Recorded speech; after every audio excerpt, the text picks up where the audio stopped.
Hello everyone, welcome back to our channel. आज के इस वीडियो में हम अपनी घरारा के लिए कुर्ती की कटिंग एंड स्टिचिंग करना सीखेंगे और साथ में इसके मिरर और लेस के साथ डिजाइन भी करेंगे। तो देखिए, फैब्रिक को हमने 2 मीटर लिया है और ये हमारी जॉर्जेट की फैब्रिक है और इसके साथ हमने ये लाइनिंग लिया। लाइनिंग को भी हमने 2 मीटर लिया है जो कि इसके साथ यूज करेंगे। और घरारा के वीडियो मैं पहले ही पोस्ट कर चुकी हूँ। अगर आपने वो वीडियो नहीं देखा है तो डिस्क्रिप्शन बॉक्स में लिंक है, आप वहाँ से इसे चेक कर सकते हैं। और इसी घरारे के लिए हम ये सूट की कटिंग एंड स्टिचिंग करना सीखेंगे। तो चलिए, इसकी कटिंग पहले हम लाइनिंग में करेंगे। तो देखिए, लाइनिंग को हमने डबल फोल्ड में रखा है। तो इस तरह से हमने लाइनिंग वाली फैब्रिक को डबल फोल्ड में रखा है। तो पहले इसकी कटिंग हम लाइनिंग में करेंगे। तो अब इसकी हम लेंथ लेंगे। तो हमारी कुर्ती की लेंथ हमने 43 इंच पे रेडी करनी है और 2 इंच हमने मार्जिन ऐड किया, यानी कि 45 इंच हमने इसकी लेंथ रखा है। और इस तरह से देखिए, हमने फैब्रिक की विड्थ हमने यहाँ से हमने 40 इंच की बना रहे हैं कुर्ती। तो डबल फोल्ड में है तो 20 इंच प्लस 3 से 4 इंच हम एक्स्ट्रा लेते हैं मार्जिन के लिए। तो इस तरह से हमने 22 इंच इसकी विड्थ लिया है। अब हम इसे 4 फोल्ड में करेंगे। तो फैब्रिक हमारी डबल फोल्ड में है तो अब हम इसे 4 फोल्ड कर लेंगे। तो यहाँ से देखिए, हमने फैब्रिक को 4 फोल्ड में कर लिया है। अब इसकी मार्किंग करेंगे। तो मैं यहाँ शोल्डर की मार्किंग करूँगी। तो शोल्डर में 7 इंच पे मार्क करूँगी और ये आर्म होल भी हमने 7 इंच पे मार्क करनी है और लाइन को स्ट्रेट कर लेंगे। और यहाँ हम वर्स्ट की मार्किंग करेंगे। तो हमारी वर्स्ट 40 इंच है तो इसकी 4 पार्ट 10 इंच होगी। तो इस तरह से 10 इंच पे मार्क कर लेंगे, 4 पार्ट मार्क कर लेंगे हम वर्स्ट की। तो इस यहाँ से देखिए, हमने 10 इंच पे मार्क कर लिया है। और यहाँ से हमने अपनी कुर्ती की कमर की लाइन मार्क करनी है। तो 14 इंच पे हम मार्क करेंगे फोल्डर से, यहाँ पे 14 इंच पे मार्क करेंगे कमर के लिए। और शोल्डर से यहाँ पे हमने 21 इंच पे मार्क करेंगे अपनी हिप के लिए।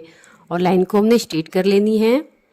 यहाँ पे देखिए, कमर वाली लाइन को हम स्ट्रेट कर लेंगे और यहाँ पे जो हमने हिप के लिए मार्किंग किया उसे भी हमने स्ट्रेट कर लेनी है।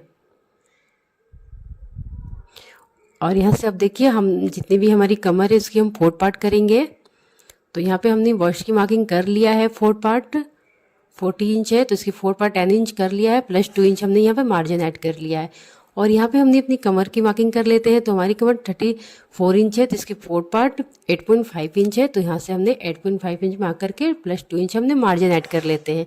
और यहाँ से हमने हिप की मार्किंग करेंगे। तो हमारी हिप 42 इंच है तो इसकी 4 पार्ट 10 प्लस 5 इंच होगी। तो हमने 4 पार्ट पे मार्क करके यहाँ पे 2 इंच मार्जिन ऐड कर लेनी है और तीनों ही लाइन को हमने ऐसे ज्वाइन कर लेंगे। तो यहाँ से देखिए, हमने लाइन को ज्वाइन कर लिया है। तो इस तरह से हमने इसकी मार्किंग कर लिया है। और यहाँ से हमने आर्म होल के लिए शेप देंगे। तो ये हमारी बैक आर्म होल के लिए शेप दे देंगे और यहाँ से 1/2 इंच अंदर करते हुए हमने फ्रंट आर्म होल के लिए शेप दे देनी है। तो यहाँ से हमने शेप दे दिया है। और यहाँ से इस लाइन को भी हमने बॉटम तक स्ट्रेट कर देंगे, यानी कि जहाँ से हमारी हिप है, जहाँ से हमारी सूट की कट रहेगी, उस लाइन को भी हमने यहाँ बॉटम तक स्ट्रेट कर लेंगे। तो इस तरह से हमारी ये मार्किंग हो गई है। अब नेक की मार्किंग करेंगे। तो नेक में 3 इंच पे मार्क करूँगी और नेक डीप में 6 इंच पे मार्क करूँगी। बैक और फ्रंट दोनों की नेक सेम ही रहेगी। और यहाँ से हमने 3 इंच पे मार्क करके लाइन को स्ट्रेट करके नेक में शेप दे देनी है। शेप आप अपने अकॉर्डिंग दे सकते हैं। मैं यहाँ राउंड में शेप दे रही हूँ। तो इस तरह से हमारी ये मार्किंग हो गई है और हम इसकी कटिंग कर लेंगे। तो इस तरह से हमारी ये कुर्ती कटिंग हो गई है लाइनिंग में। अब इसी को, और यहाँ पे देखिए, हमने बॉटम को भी 1.5 इंच पे मार्क कर लिया है फोल्डिंग के लिए। और इस तरह से हम इसकी कटिंग कर लेंगे और इसकी हम कटिंग कर लेंगे। और यहाँ से हमने बैक पार्ट को निकाल लेंगे और इस तरह से फ्रंट पार्ट को फिर से हम फोल्ड करके जो हमने यहाँ पे गहराई लगाई है उसे हम कट कर लेंगे फ्रंट पार्ट के लिए, फ्रंट पार्ट की आर्म होल के लिए। तो इस तरह से हमारी ये कटिंग हो गई है। अब बैक और फ्रंट दोनों की कटिंग हमारी हो गई है। अब हम इसे मैन फैब्रिक में कट कर लेंगे। तो हमने अपनी मैन फैब्रिक को ले लेना है और जो हमने लाइनिंग पे कटिंग की है बस इसे इस पे अच्छे से सेट करके हम इसकी कटिंग कर लेंगे। तो लाइनिंग को हमने ऐसे मैन फैब्रिक में रख के इसकी कटिंग कर लेनी है। सेम ऐसे ही कटिंग कर लेनी है।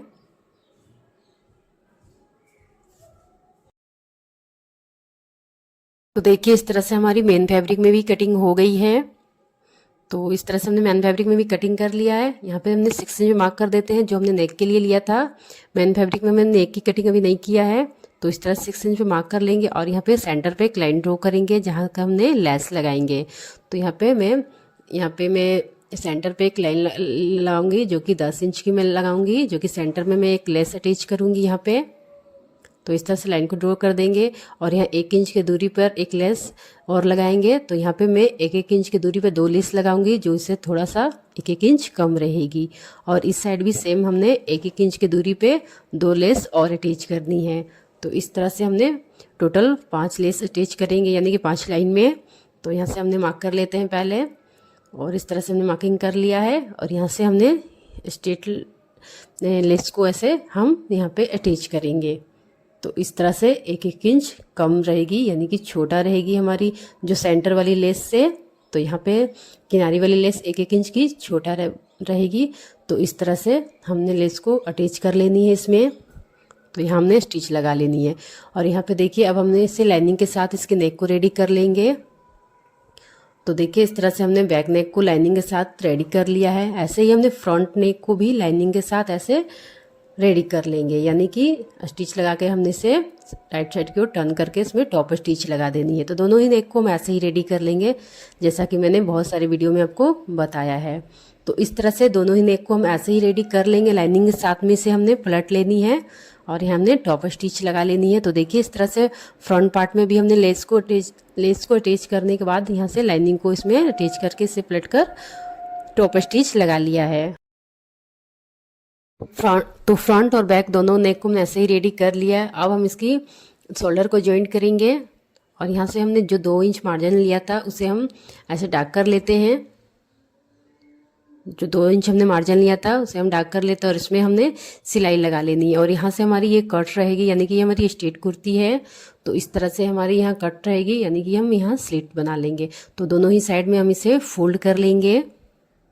तो स्टिच लगाने के बाद यहाँ से हमारी कट रहेगी। तो दोनों फैब्रिक को, मैन फैब्रिक और लाइनिंग वाली फैब्रिक को हमने साथ में से फोल्ड कर लेनी है दोनों ही साइड में। तो इस तरह से हमने इसे फोल्ड कर लेनी है और यहाँ से हमने बॉटम को भी फोल्ड कर लेंगे। तो इस तरह से हमने इसमें स्टिच लगा लेंगे। तो देखिए इस तरह से हमारी ये कुर्ती हमने स्टिच लगा लिया। अब हम इसकी स्लीव्स की कटिंग कर लेते हैं। तो चलिए हम इसकी स्लीव्स की कटिंग कर लेते हैं। इस तरह से हमारी ये कुर्ती स्टिच हो गई है।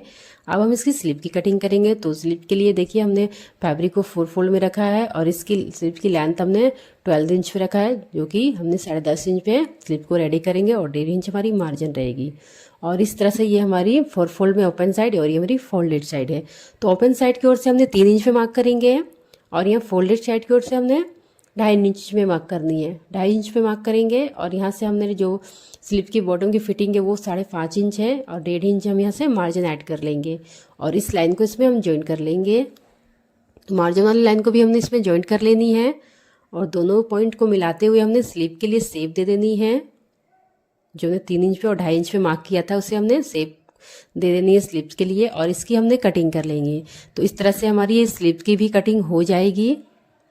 और यहाँ से देखिए इसकी हमने गहराई की भी कटिंग कर लेनी है और जो स्लीव की बॉटम में हमने लेस अटैच करेंगे और स्लीव की जो हमने कटिंग किया उसमें हमने लाइनिंग भी लगानी है, यानी कि हम स्लीव की फैब्रिक में भी लाइनिंग को अटैच करेंगे। तो जो हमने स्लीव की कटिंग किया वो लाइनिंग पे रखकर हम इसकी सिंपली कटिंग कर लेंगे। तो देखिए इस तरह से हमने स्लीव की लाइनिंग को भी कट कर लिया है। तो सेम दूसरे स्लीव को भी ऐसे ही कटिंग कर लेंगे। तो इस तरह से हमने कटिंग कर लिया, उसके किनारे में हमने सिलाई लगा लेनी है और इस तरह से स्लीव को हमने रेडी कर लेनी है और हमने अपने कुर्ती में अटैच कर लेनी है। तो इस तरह से हमने स्लीव को अटैच कर लिया है और स्लीव में हमने लेस को भी अटैच किया है। अब देखिए यहाँ पे हमने अपने मिरर लेंगे। तो यहाँ से हमने मिरर को अपने लेस के बॉटम में अटैच करनी है, यानी कि एक एक मिरर को हमने लेस के बॉटम में अटैच करेंगे। तो इस तरह से ये हमारी बड़ी साइज वाली मिरर है। यहाँ से देखिए हमने मिरर को इस तरह से अटैच कर लेनी है। तो यहाँ से हमने ग्लू की हेल्प से हमें इसे लगा लेनी है। तो इस तरह से फैब्रिक ग्लू है हमारी, इस तरह से मिरर हमारी फैब्रिक ग्लू से आसानी से ये इसमें चिपक जाती है। तो यहाँ से हमने इसे कर लिया है। अब यहाँ से हमने अपने कुर्ती के सेम कलर के धागा से इसे लॉक करेंगे, यानी कि मिरर को हम लॉक कर देंगे। दोनों ही साइड से इसे हमने लॉक करनी है। अगर आपने अभी तक हमारे चैनल को सब्सक्राइब नहीं किया तो प्लीज़ सब्सक्राइब कर ले, बेल आइकन को भी प्रेस कर दे ताकि आने वाली सभी वीडियो की नोटिफिकेशन आपको मिल सके। तो इस तरह से हमने ये देखिए हमने धागा से मिरर को लॉक कर देनी है दोनों ही साइड से। तो कुर्ती के सेम कलर की हमने धागा लिया है और यहाँ से हमने मिरर को लॉक करेंगे। तो इस तरह से साइड में इस तरह से हमने स्टिच करनी है। यहाँ से देखिए इस तरह से हमने मिरर को साइड से स्टिच कर देनी है। तो सभी मिरर को हमने ऐसे ही साइड में स्टिच कर लेंगे ताकि हमारी मिरर अच्छी तरह से लॉक हो जाएगी।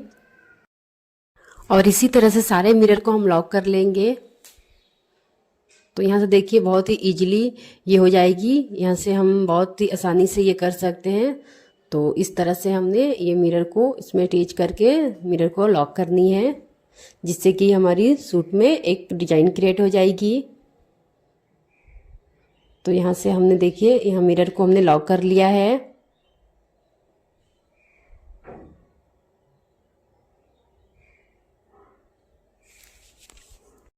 और ऐसे ही सभी मिरर को हम लॉक करेंगे। तो देखिए इस तरह से हमने सभी मिरर को ऐसे ही लॉक कर लेनी है। तो यहाँ से हमने सभी मिरर को लॉक कर लिया है और इस तरह से देखिए ये हमारी कुर्ती की ये फाइनल लुक है। तो इस तरह से ये हमारी कुर्ती की फाइनल लुक है और ये कुर्ती हमने घरारे के लिए बनाया है। तो अगर आपको ये वीडियो पसंद आए तो एक लाइक करना। Thank you.